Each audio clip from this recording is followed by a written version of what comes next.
Okay. Uh, Hello, my name is Srihas, and I'll be introducing the topic using wireshark to identify an SQL injection attack.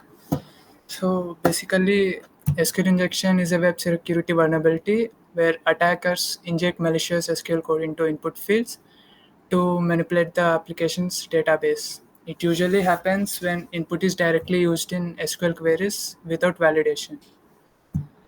And the next topic is there are different methods to attack, but in our application we are using two types. One is or based and union based.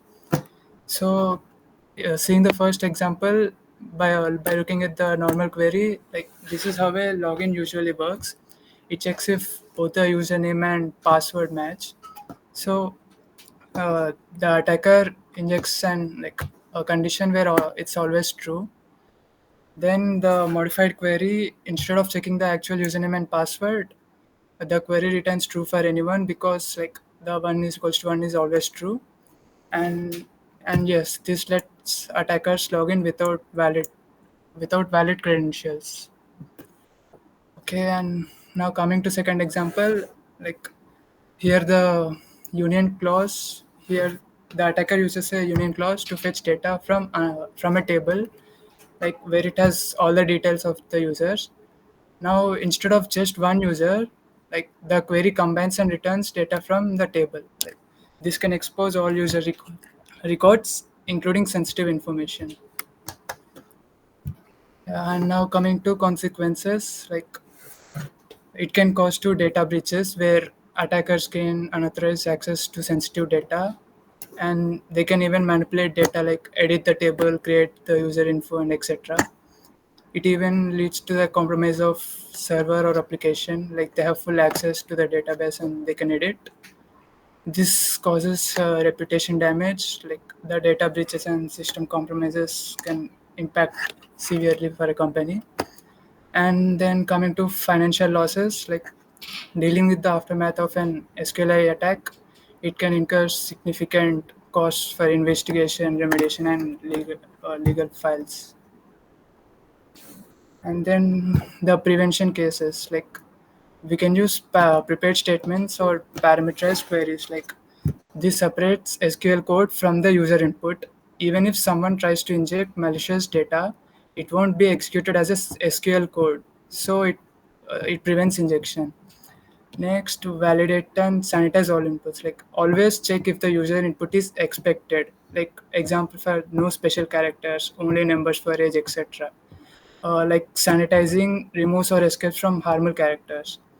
And then apply the principle of least privilege. Like give the database user only the permission it needs. Like for example, if the app only reads data, don't give it delete or admin access. And then coming to use web and then finally use web application firewalls. Like these sit between the user and your app. They filter and block malicious traffic, including common SQL injection patterns. Okay, thank you, Srihas, and thank you for the nice presentation about which gave us a brief idea about the SQL injection attacks. And now I'll try to take this forward and show how show the simulation of SQL injection, that how it actually works in an actual environment.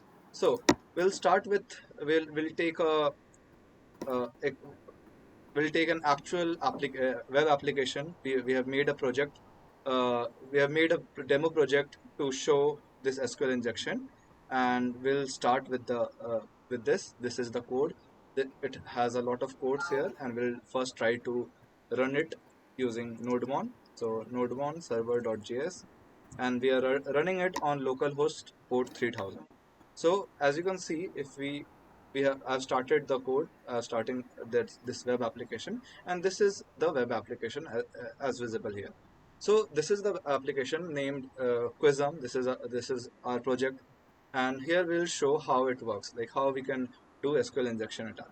So you can see that this interface is the home page of this Quizum app, and if we here this is a start quiz. So what this application does is you can play quizzes here. Okay, you can start quiz, and there will be many categories in which you can choose, and you'll play quiz. It will show you in the end, it will show you score, and then give you a leaderboard as well. So starting off with this, if we click on start quiz, it will ask for your login because you haven't logged in yet. Okay, so you cannot access it. So one thing that is clear from here is that you cannot access this start quiz before logging in.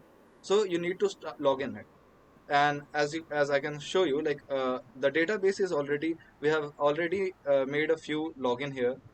We have already made a few we have signed up a few accounts. Like you can see here are 7 accounts that we have signed in, where one is 23bi1044, which whose password is 1044. So, so we'll try to log in using that uh, password. Before that, we can. I'll just show you that it won't give access if you type anything. Like I'm typing anything, and I'll try to log in, and it will say login failed, no matching user. Okay, so that suggests that we need an actual login account. So we'll use 23BAI 1044. That is my registration, and use 1044 as the password. And as you are able to see, now we are logged in. We've been directed to the home page, and now if we start the quiz, see, we have an interface, we have something in response. There we have different sections like science section, history section, and if we start any one of them, it will start a quiz like this, and we can click click here, and we have different further options here. But that is not our goal. Our goal is to show how SQL injection works using this site. So how are we going to use it? How are we going to show it? It is by we'll bypass this login page using SQL injection. Like how have we have shown you properly that it needs a proper authorized data to login. Okay. uh, so now we will try to bypass it. So as Srihas has just explained that there are various types of SQL injection attacks. Uh, the normal OR based SQL injection attack, the normal union based SQL injection attack, blind SQL injection attack, out of band SQL injection attack. But here we are focused on two basic SQL injection attacks, that are the OR and the union based. So starting off with the first one, which is OR based attack. OR based attack is basically used to bypass a login page. And as we have mentioned it in the PPT already, that this is the syntax of this attack is like this: or 1 equals to 1. So what it does, like if I show you the exact SQL query that is happening here in the code, like when we are trying to log in, is this one. As you can see, this highlighted part is the actual query that is running here, where we are selecting all the user info, where username matches the username and password matches the password input that we have inputted in the body. So it directly, and we have made this vulnerable. This is a vulnerable statement because it is taking direct inputs from the user. It is directly injecting taking that input in the SQL query, and that is what we have we did it intentionally so that we can show the SQL injection attack. So now the so according to this, where the select star from user info, where username is double quotes, single quotes basically. What is according to this syntax that we have shown in the here in the PPT, where we are first trying to inject this single quotes. That means that it works as a terminator, string terminator. That whatever before this or everything should be terminated, and as you can see here, it will result in this username equals to an empty string, that is just two double quotes, that is an empty string. And then comes the or part, where or 1 equals to 1. So 1 equals to 1 will always be true. And then later on, as you can see here, two double dash, this one double dash, sorry, this double dash means that the rest of the things, the part right of this code will be commented out. So here the password will be commented out, that is we don't need to uh, give, like, we don't have to give anything substantial in the password. We can just type anything. So that is how the syntax works. So we'll try to simulate this here. We'll use the same thing, which is or uh, one one equals to 1.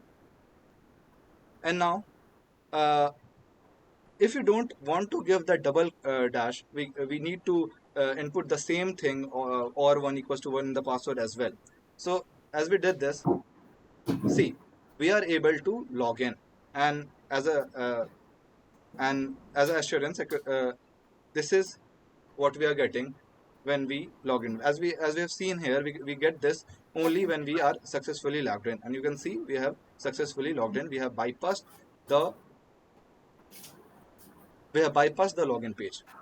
So before before trying to simulate the second attack, which is the union, we'll try to capture this. We'll try to set up and try to capture the packets which are uh, being sent in this communication. So for capturing the packets, we have this application Wireshark, through which we can capture all the packets that are being sent and requested. So as we are using this application on localhost, we have to go to adapter for loopback traffic capture. Uh, this is when we are using it in localhost, and then after clicking on it, we have set up this uh, Wireshark, and it will capture all the requests and responses, all the packets that are sent during the communication. So we'll again try to log in using the same. Only this time we are also capturing the packets. So here we are again trying to log in. This time, for first time, we'll use a valid username and ID, that is 23BI1044 and 1044, and this we have logged in. Now we'll sign out from here, and we'll try to log in using the malicious code, that is or 1 equals to 1. We'll copy this and we'll paste it in the password as well, and then we'll and here we have logged in.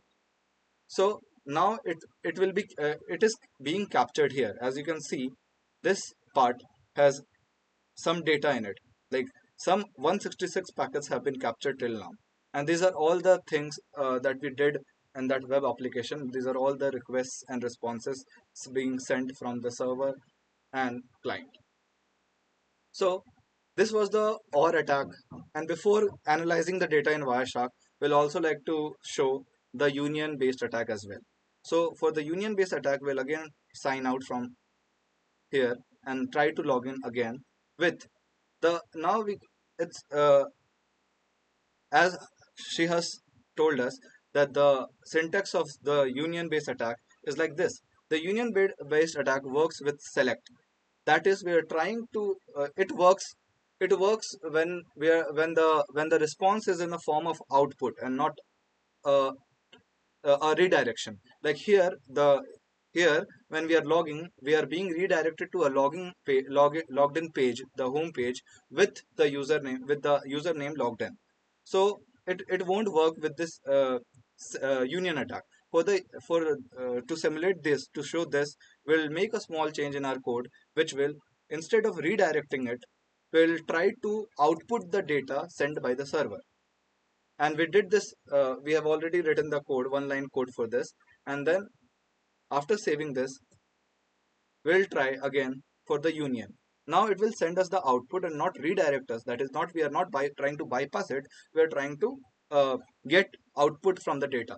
And one more thing about this union is that attacker, to successfully implement a union based attack, the attacker also needs to uh, get information about the structure of the database.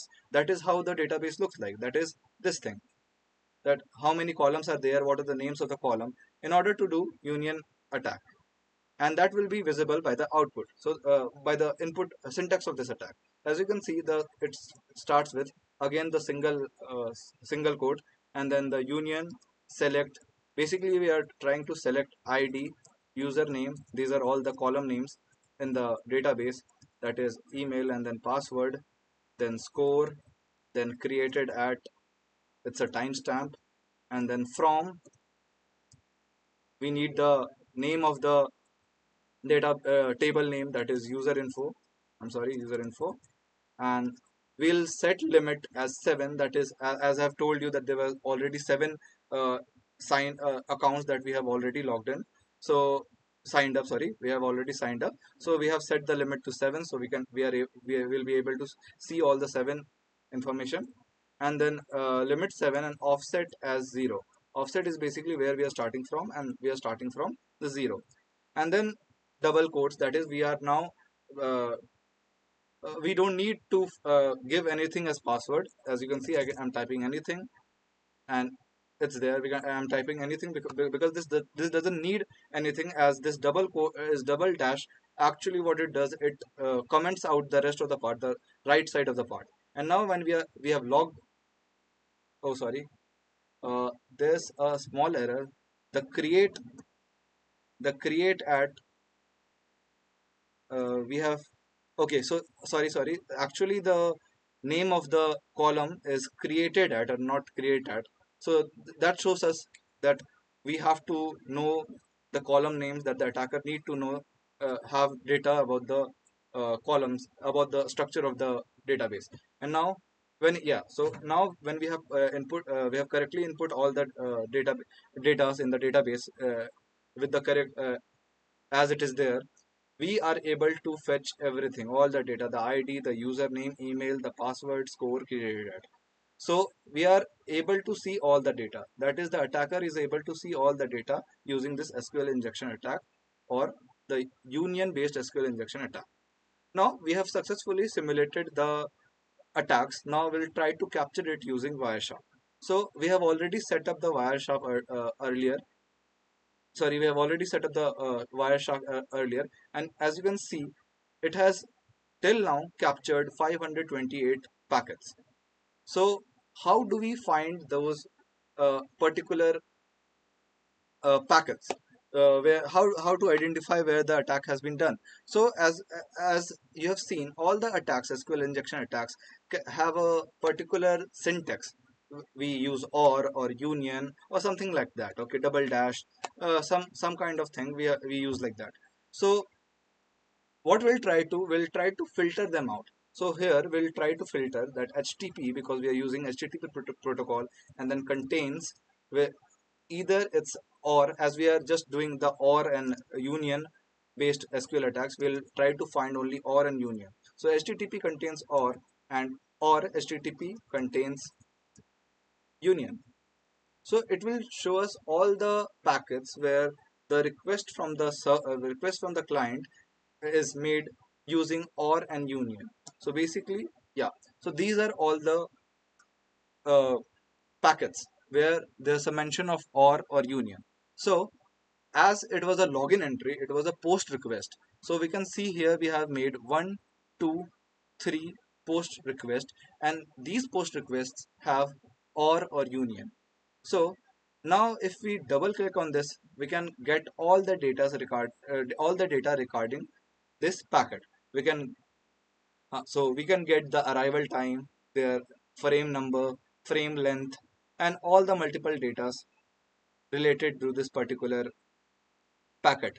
The address, the source address, the destination address, the hop limit, everything related to this. But what we are interested in is actually the text that is being sent as user input.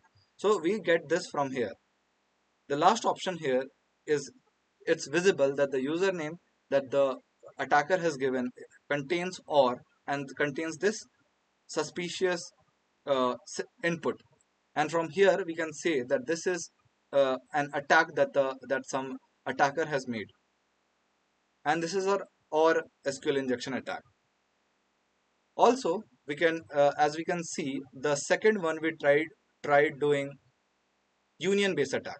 And here you can see, after all this data, in the end you can see that username is this big syntax, which is also a malicious SQL injection code. So from here we are able to we are able to detect the SQL injection attacks. Also, we get much more of this data. If you want to analyze further, we can get the http stream from if you right click, we click on follow and then http stream. As this is a http request, we can get all the basically request and response. This is one request and response cycle here with client packets marked highlighted with red, and the server packet highlighted with blue. So as you can see, when we did the union attack, union based SQL injection attack, this was the client request. You can see the data that the client gave with the username. This is the username, this is the ASCII, and then union plus select, and then ASCII again. So this is the syntax that we used for in the username and the password which we used. uh, this is the client uh, request, and then comes the server response. As you can see, uh, we did it. It's visible in the as it is visible in this web application, all these data. It's also visible here that this is the response that the server gave, and this is how injection SQL injection attack is done. So coming to the last topic of that, she has also mentioned it. I just so that is how to prevent this attack. And preventing, the most common way and the most important way to prevent this attack is to never do this direct injection, never directly use this input in the dbms, in the query, in the database query. Instead, we try using parameterized query, and that is, as we have used in the sign up page for the same website. In the sign up page, we have did this. As you can see, we are using parameters in the query and not directly inputting the values that the user gave. So what happens here, like, if the even if the attacker is giving some or union, something like that, it will consider the whole thing as a literal string and not some code. So in that way it will prevent. Apart from this, we can, before feeding the input in the query, we can check, we can sanitize it, we can uh, check if it carries any malicious code or suspicious code. So after simulating all this and showing how it is captured in the wireshark, we can stop this and uh,